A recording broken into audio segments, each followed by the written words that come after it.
Everything that we need in our culture to live, the water, the power, and the food, requires the involvement of nature, because nature has the resource.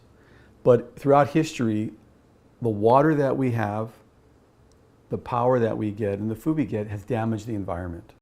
It's pretty common that we have polluted water, polluted air, polluted land, right? Mm-hmm. And you can't have a polluted environment outside and have a pure environment inside. Right. They go hand in hand. They're reflections of each other.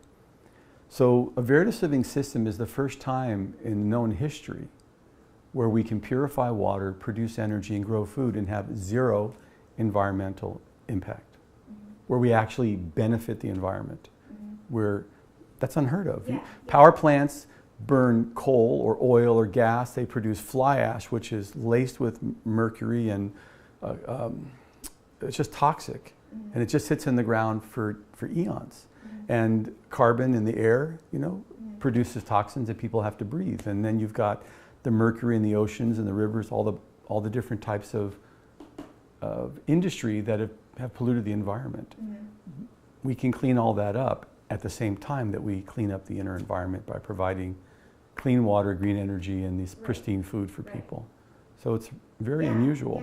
Yeah, it is. So for example, when I first launched the first crowdfunding site campaign on Friday, we got a phone call from a gentleman from NASA. He had worked on the space station and the space shuttle. And he asked me, can we put 5 of these around Clear Lake in California? Because the water's polluted. We want to clean up the water. We want to create energy to sell to the grid, mm-hmm. and clean water to sell to the community and grow food for the region. There are no limitations. In fact, you could put a Viridis living system on an ocean-going vessel.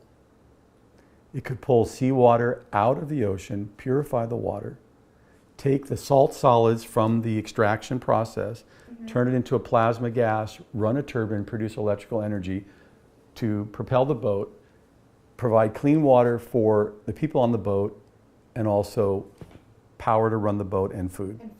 Yeah. Go anywhere in the world and feed any community that was affected by a tsunami or an earthquake or anything. Mm-hmm. This is real stuff.